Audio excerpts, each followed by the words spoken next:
तो फ्रेंड्स, आज हम आपके लिए लाए हैं क्लिस्टिव स्मार्ट होम सॉल्यूशन का एक और प्रोडक्ट, जिसमें आपको 3 स्विचेस और एक रोटरी मिलती है। यानी आप 3 स्विच और एक फैन का इस्तेमाल बहुत आसानी से कर पाएंगे। तो ये है वो प्रोडक्ट के ऊपर आपको लिखा हुआ मिलेगा क्लिस्टिव मेकिंग होम स्मार्ट। तो चलिए सबसे पहले इसको खोल लेते हैं, फिर उसके बाद बात करते हैं कि इसके अंदर आपको कनेक्शन कैसे करने हैं। तो जब आप अपना प्रोडक्ट खोलेंगे तो उसके अंदर आपको सबसे पहले मिलेगी एक मैनुअल के अंदर आपको वायर स्कीमेटिक्स मिलेंगे और उसको कैसे इंस्टॉल करना है उसका भी इंस्ट्रक्शन इसमें दिया हुआ है। इसको हम साइड में रख देते हैं। इसके बाद दूसरी चीज़ जो हमें मिलती है वो है एक रेगुलेटर, बताएंगे कहाँ यूज़ होगा। दूसरा एक एक्सटेंशन केबल, बताएंगे कहाँ यूज़ होगा, और एक कनेक्शन वायर। इसके बाद मिलता है आपको एक प्रोडक्ट। तो ये हमारा प्रोडक्ट है, ठीक है। तो चलिए सबसे पहले हम बात कर लेते हैं कि इस प्रोडक्ट में कौन से कनेक्शंस कहाँ पर आपको करने हैं। यहाँ पर आपको दिख रहा होगा न्यूट्रल और पावर, ठीक है। तो ये जो है हमारा न्यूट्रल लगेगा, यहाँ पर पावर या फिर फेज बोल सकते हैं जिसको, वो लगेगा। यहाँ पर आपको लोड 1, लोड 2, लोड 3 और यहाँ पर फैन का ऑप्शन दिया है, यानी कि फैन का इनपुट आपको यहाँ पर डालना है। इसके बाद यहाँ पर आपको स्विचेस मिलते हैं S1, S2, S3 और स्विच फॉर फैन, और इसके बाद एक कॉमन वायर मिलेगी और यहाँ पर फैन का रेगुलेटर मिलेगा, इसलिए आपको लिखा हुआ FR। स्विच फैन पर आपको मिलेगा SF और फैन रेगुलेटर पे आपको मिलेगा FR। बाकी आपको स्विचेस जो है वो नॉर्मल मिलेंगे और आपको कॉमन वायर मिलेगा। तो ये हमारा डिवाइस है। अभी मैं एक काम करता हूँ, इन सभी को इसको मैं रख देता हूँ साइड में बॉक्स पैक करके, और हम अपना कनेक्शंस पे आते हैं। सबसे पहले आप देख लीजिए, ये हमारा जो है नॉर्मल घर का स्विच बोर्ड है, ठीक है। इसके अंदर आपके 4 डिवाइसेस लगे होते हैं। बेसिकली यहाँ पर आप ये समझ के चलिए, ये जो है मेरा ये फैन है, ये तीनों मेरे नॉर्मल बल्ब या लाइट हैं, ठीक है। तो यहाँ पर मैं क्या करता हूँ, पहले आपको तीनों बल्ब ऑन करके दिखा देता हूँ। ये मेरे बल्ब ऑन हो गए और यहाँ पर मेरा जो रेगुलेटर है उससे मेरा ये ये बल्ब कंट्रोल हो रहा है। मैं हो सकता है आपको ये कैमरे में क्लियर ना दिखे, तो मैं इसलिए इन तीनों को बंद कर देता हूँ। इसके बाद आपको दिखेगा कि ये लाइट फास्ट हो रही है और डिम भी हो रही है, और मैं इसको ऑफ करना चाहूँ तो ऑफ भी कर सकता हूँ। तो ये मेरा टोटल मिला के सेटअप है।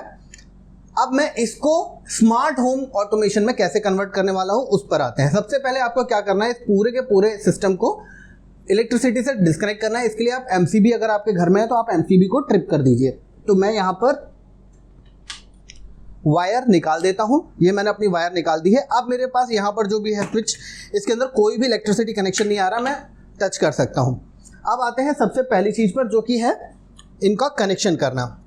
देखिए, आपके घर में जो भी वायरिंग आती है उसमें ब्लैक कलर का वायर आपका न्यूट्रल होता है। तो सबसे पहले मैं इसमें से न्यूट्रल निकाल लेता हूँ और इस न्यूट्रल को अभी हम कनेक्ट करेंगे। उसके लिए आपकी काम आएगी एक्सटेंशन केबल। तो होता क्या है, इलेक्ट्रीशियन अक्सर करके केबल उतनी ज़्यादा एक्स्ट्रा नहीं छोड़ते हैं कि आप आसानी से उसे कनेक्ट कर पाएँ, तो इसलिए एक्सटेंशन केबल आपको पैकेट के अंदर ही मिलती है। तो आप इस एक्सटेंशन केबल का इस्तेमाल कर सकते हैं। मैं क्या करूँगा, इसका न्यूट्रल यहाँ पर कनेक्ट कर दूँगा, तो ये मेरा न्यूट्रल एक्सटेंड हो जाएगा इससे, और इस पर मैं इलेक्ट्रिक टेप लगा दूंगा ताकि इंसुलेशन का जो इलेक्ट्रिसिटी शॉर्ट सर्किट का जो खतरा होता है वो ना हो। तो मैं टेप लगा देता हूँ। तो ये मैंने अपना न्यूट्रल निकाल लिया। न्यूट्रल मेरा एक्सटेंड हो चुका है। अब मुझे क्या चाहिए, अब मुझे चाहिए पावर। आपको फेज कहाँ से मिलेगा, मेन सप्लाई में आपको रेड कलर का एक वायर जो होगा वो फेज होगा। वो फेज आपका हमेशा ऐसी एक वायर से कनेक्ट होगा। आप ध्यान रखना, ये कॉमन वायर होती है इसलिए इससे कनेक्ट होगा। तो मैं इसमें से अपना फेज निकाल लेता हूँ। तो ये मेरा फेज निकल आया, जिसको कि पावर भी बोलते हैं। मैं इसको छील लेता हूँ और इसके बाद इसे इसमें कनेक्ट कर देता हूँ। इसे भी टेप कर देता हूँ ताकि मुझे भी किसी भी हालत में इलेक्ट्रिक झटका ना लग जाए। तो ये मेरा एक्सटेंशन हो गया। अब इस एक्सटेंशन को मैं सबसे पहले इस डिवाइस में कनेक्ट कर देता हूँ, न्यूट्रल और फेज में। मैं फेज को फेज में कनेक्ट कर देता हूँ और न्यूट्रल को न्यूट्रल में कनेक्ट कर देता हूँ। तो ये मैंने दोनों तार अपने लगा दिए यहाँ पर। तो ये मेरा न्यूट्रल और फेज कनेक्ट हो गया। अब मुझे यहाँ पर 3 लोड डालने हैं। सबसे पहले मैं नॉर्मल लोड्स डाल देता हूँ, उसके बाद आपको फैन पर आऊँगा, क्योंकि यहाँ फैन में थोड़ी सी चेंजेस हैं। जैसा कि मैंने आपको बताया कि यहाँ पर एक रोटरी दी गई है, तो ये रोटरी आपको कैसे यूटिलाइज करनी है उस पर आएंगे अभी हम।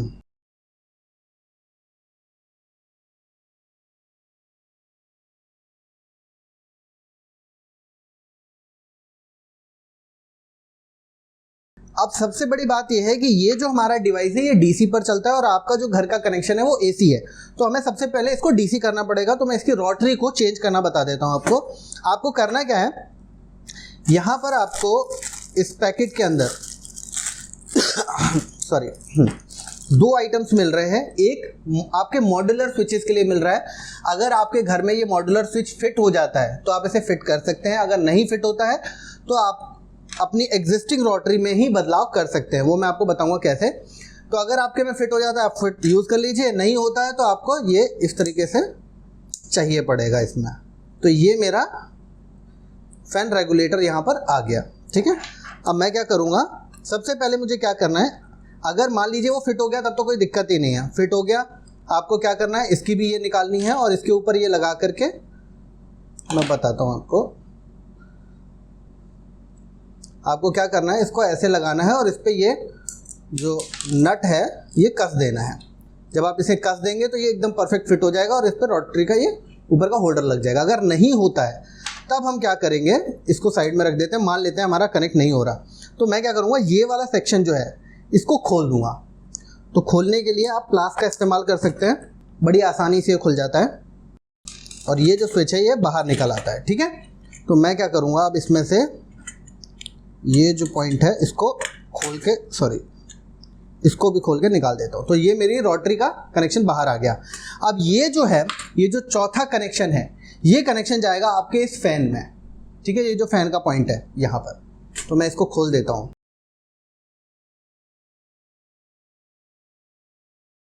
तो ये मेरा जो है, ये मेरा फैन है जो कि बाहर निकला है।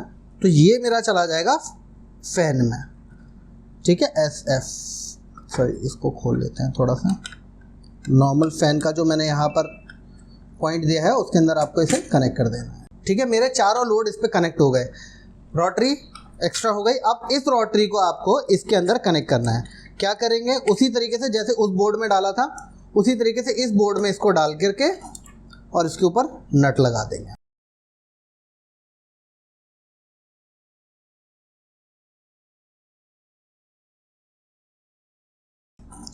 तो ये मेरे फैन की रोटरी तैयार हो गई। और अब इसके ऊपर जो इसके साथ कवर मिला था जो रोटरी का, वो आप यहाँ पर लगा देंगे इसके अंदर। तो ये मेरी रोटरी यहाँ पे तैयार हो गई, ठीक है। ये मेरा यहाँ पर कनेक्शन हो गया। अब आते हैं इस पर। अब इसके बाद आपको क्या चाहिए, कनेक्शन वायर। हमने लोड यहाँ तक डाल दिया, पावर भी दे दिया। अब इसमें से आउटपुट जो है वो इसके अंदर डालना पड़ेगा। वैसे आप चाहें तो कोई भी और भी स्विच है, अगर मान लीजिए आपके कमरे में 2 फैन लगे हुए हैं, आप एक को रेगुलेटर से और एक को सिर्फ बटन से कंट्रोल करना चाहते हैं, तो आप इनको स्विच को एक नॉर्मल स्विच की तरीके से यूटिलाइज करके फैन भी कनेक्ट कर सकते हैं। कोई रिस्ट्रिक्शन नहीं है उसमें, पर रोटरी सिर्फ एक ही है, तो आप एक ही फैन को रोटरी से कंट्रोल कर सकते हैं। या आपके पास कोई ऐसा बल्ब भी है नाइट बल्ब टाइप का जिसको आप चाहते हो कि बहुत ज़्यादा डिम किया जा सके, अगर ऐसा कोई आपके पास है तो आप उसका भी इस्तेमाल कर सकते हैं। चलिए, अब क्या होता है, ये आपके पास आया है कनेक्टर। इस कनेक्टर में 2 पॉइंट्स दिए गए हैं यहाँ पर, ठीक है। इन पॉइंट्स को आपको इसमें देख करके कि आपको ये कहाँ कनेक्ट करना है, आप उस हिसाब से इसको कनेक्ट कर देंगे। ये आपका यहाँ पे कनेक्शन हो गया। कनेक्शन होने पे अब अगर आपको यहाँ पे वायरिंग दिख रही हो तो इस वायरिंग में एक ऑरेंज कलर का वायर है जो कि आपका SF पॉइंट से निकला है। आपको बस इतना देखना है कि ये वाला जो पॉइंट है, ये SF वाला पॉइंट, वो आपको स्विच, ये जो फैन है इसके स्विच के लिए लगाना है, स्विच ऑफ फैन। तो मैं क्या करूँगा, सबसे पहले इसमें से ऑरेंज कलर का जो मेरा वायर है, जो कि ये वाला ही है, राइट, हाँ ये मेरा वायर है, ये है मेरा स्विच ऑफ फैन। तो मैं इसे यहाँ पर कनेक्ट कर देता हूँ।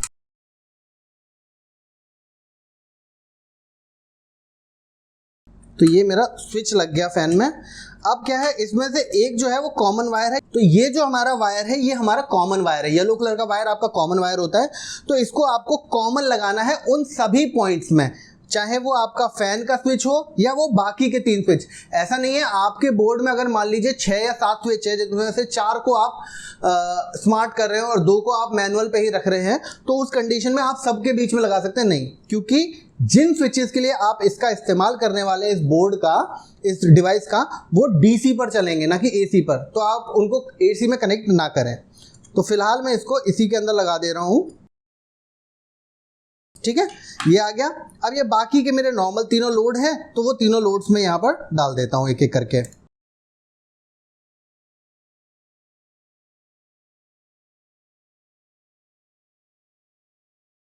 तो बेसिकली क्या है, मेरे तीनों स्विचेज ऑन हो गए और ये जो है मेरा ये फैन का रेगुलेटर यहाँ पर जो आपको FR दिख रहा है इसके अंदर कनेक्ट होगा। इसमें भी आपको एक कनेक्शन दिखाई देगा यहाँ पर, एक छोटा सा उभार, उसी हिसाब से आपको कनेक्शन करने की ये उस खाली स्पेसिंग में जाए।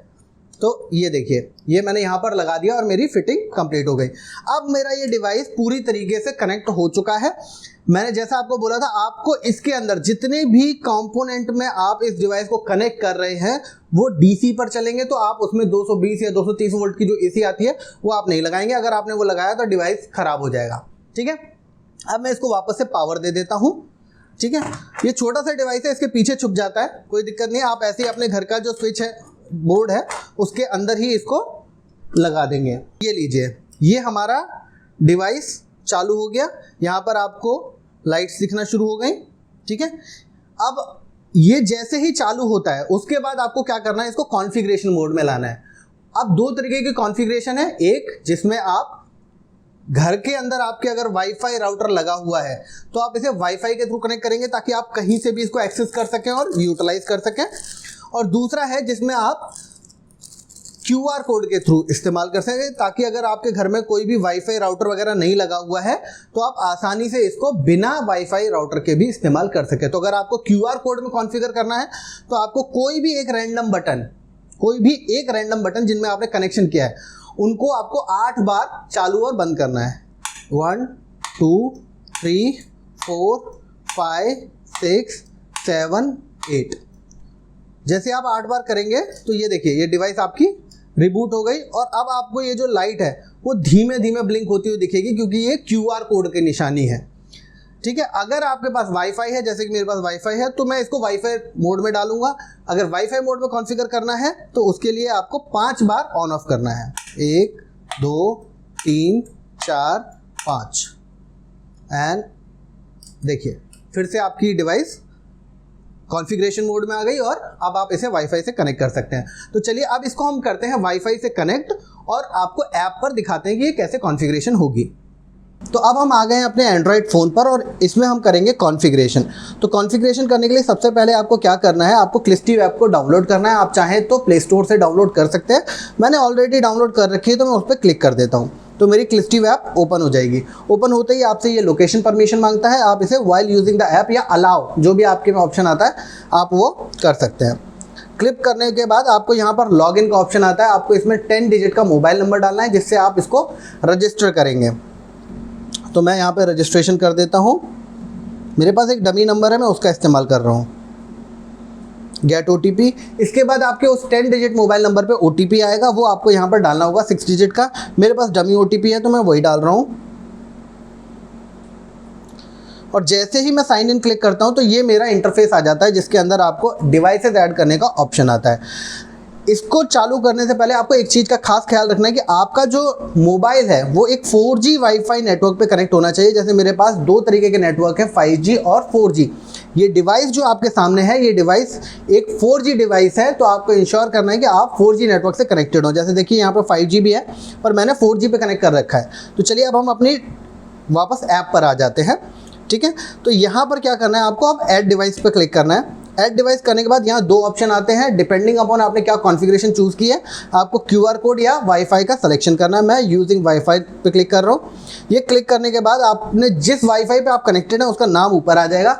आपको उस वाईफाई का पासवर्ड डालना है। यहाँ पर मैं फटाफट पासवर्ड डाल लेता हूँ इसका।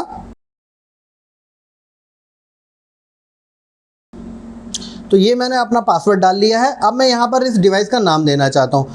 ये डिवाइस आप कहाँ यूज़ करने वाले हो, आपके बेडरूम में लगाने वाले हो, हॉल में लगाने वाले हो, जो भी आपको आइडेंटिफाई करने में आसानी हो। अगर आपने 3-4 ऐसी डिवाइसेस लगा रखी तो आपको आइडेंटिफाई करने में जो आसानी हो वो आपको नाम यहाँ पर डालना है। तो मैं यहाँ पर डाल देता हूँ, जैसे मान लीजिए मेरी ये टेस्टिंग डिवाइस है पर मैं इसको लिख देता हूँ ड्राइंग रूम। ठीक है, ड्राइंग रूम। तो ये मेरी ड्राइंग रूम डिवाइस लग गई है यहाँ पर। अब मैं इसको करता हूँ कनेक्ट। तो इसको थोड़ा सा टाइम लगेगा और ये कनेक्ट हो जाएगी।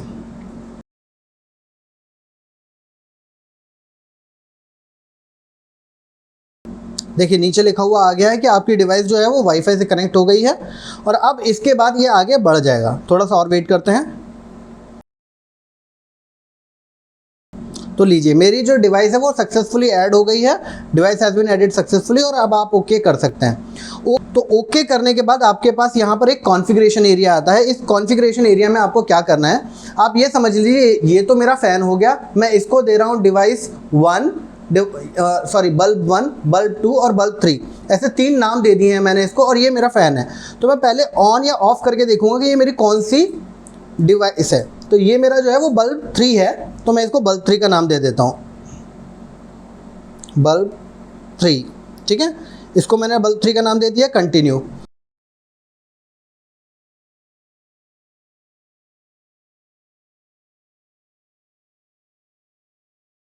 तो ये 3 हो गए। अब इसके बाद चौथा फ़ैन अपने आप ये ले लेगा, ठीक है। अब मैं आपको दिखाता हूँ यहाँ पर क्या किया मैंने, पहले अपने तीनों के तीनों जो बल्ब हैं वो बंद कर दिए। यहाँ पर देखिए फ़ैन का एक रेगुलेटर आता है, तो आप यहाँ पर फ़ैन का कम ज़्यादा कर सकते हैं। ये देखिए आपको यहाँ पर भी दिख रहा होगा, नंबर 1, नंबर 2, नंबर 3। तो ये ब्राइटनेस थोड़ी थोड़ी कम हो रही है। हो सकता है कैमरा जस्टिफाई ना कर पाए और आपको सही से ना दिखा पाए, पर फिर भी मैं कोशिश कर रहा हूँ कि आपको ये सही से दिखे। तो सबसे पहले 4 पर ले जाते हैं मैक्सिमम ब्राइटनेस पे, और मैं सीधा 1 पे लाऊंगा तो आपको थोड़ा सा अंतर दिखेगा। देखिए एक हल्का सा आपको यहाँ पर अंतर दिखाई देगा, तो उससे आपका जो फ़ैन है वो रेगुलेट हो रहा है। इसके अलावा अगर आप चाहें तो आप इस रोटरी के थ्रू भी इसको कंट्रोल कर सकते हैं। तो मैं इसमें आपको कंट्रोल करके दिखाता हूँ। तो यहाँ पर ये देखिए ऑफ हो गई, और सिर्फ ऐसा नहीं है कि स्टेटस आपको यहीं पर दिखेगा, आपके डिवाइस में भी आप अगर आपने नोटिस किया हो तो ऐप में भी फ़ैन अपने आप ऑफ हो गया। मैं इसको फिर से बढ़ाता हूँ, ये देखिए नंबर 1 पे पहुँच गया मेरी डिवाइस में भी, मैंने इसको और बढ़ाया, नंबर 2 पर पहुँच गया, इसको और बढ़ाया तो नंबर 3 पर पहुंच गया, मैंने इसको और बढ़ाया तो नंबर 4 पर पहुंच जाएगा। ये देखिए 4 पर पहुंच गया, और इसके बाद मैंने इसको किया तो ये ऑफ हो गया, यहाँ पर भी ऑफ हो गया। तो ये तो वो फंक्शनैलिटीज़ हैं। इसके अलावा अगर आप चाहें तो इन आइटम्स को यहाँ से भी कंट्रोल कर सकते हैं, बटन से भी कंट्रोल कर सकते हैं, उसमें कोई दिक्कत नहीं है। इसके अलावा अगर आपको एक साथ सारी की सारी बटन्स ऑन करनी है तो आप एक साथ इनको ऑन करेंगे, और फ़ैन को आपको अलग से करना पड़ेगा क्योंकि फ़ैन में रेगुलेटर कंट्रोल्ड है, तो आपको फ़ैन को उस हिसाब से ऑन ऑफ करना पड़ेगा। इसके अलावा अगर आप सारी डिवाइसेस ऑफ़ करना चाहें तो डिवाइसेस ऑफ सारी की सारी हो सकती हैं। ये वहाँ पर और ज़्यादा यूज़फुल हो जाता है जहाँ आपके घर में एक बच्चा है और आपके घर में एक स्विच बोर्ड लगा हुआ है जिसमें वो उंगली डालने की आपको डर लगा रहता है कि कहीं गलती से वो उंगली ना डाल ले। तो अगर मान लीजिए मैं यहाँ पर एक अपना बल्ब ऑन कर देता हूँ और एक मैं अपनी LED को ऑन कर देता हूँ, ये दोनों मैंने ऑन कर दिया, और इसके बाद मैं चाइल्ड लॉक लगा देता हूँ, तो फिर ये जो है ये किसी भी मतलब का नहीं। आप कुछ भी कर लूँ, ये बटन कुछ काम नहीं करने वाले, ये वही रहेगा स्टेटस जब तक कि आप यहाँ से चाइल्ड लॉक नहीं खोलेंगे। इसके अलावा अगर आपको कोई बल्ब का नाम चेंज करना है तो आप यहाँ से जा कर के नाम चेंज कर सकते हैं। अगर आपको डिवाइस का एरिया का नाम चेंज करना है, डिवाइस का नाम चेंज करना है, तो वो भी आप यहाँ से कर सकते हैं। तो इस तरीके से आप कर सकते हैं। इसके अलावा भी ऐप में बहुत सारी फंक्शनैलिटी है जो मैं आपको डेमो में नहीं दिखा सकता। ये सिर्फ एक आपको इंस्टॉलेशन और डेमोन्स्ट्रेशन पर्पज़ के लिए मैंने वीडियो रिकॉर्ड किया है। तो इसके अलावा भी कई फीचर्स हैं जो आपको ऐप में धीरे धीरे करके खुद सीखने पड़ेंगे। मैं उम्मीद करता हूँ कि आपको हमारी ये वीडियो पसंद आई होगी और आप इस प्रोडक्ट को ज़रूर ट्राई करेंगे।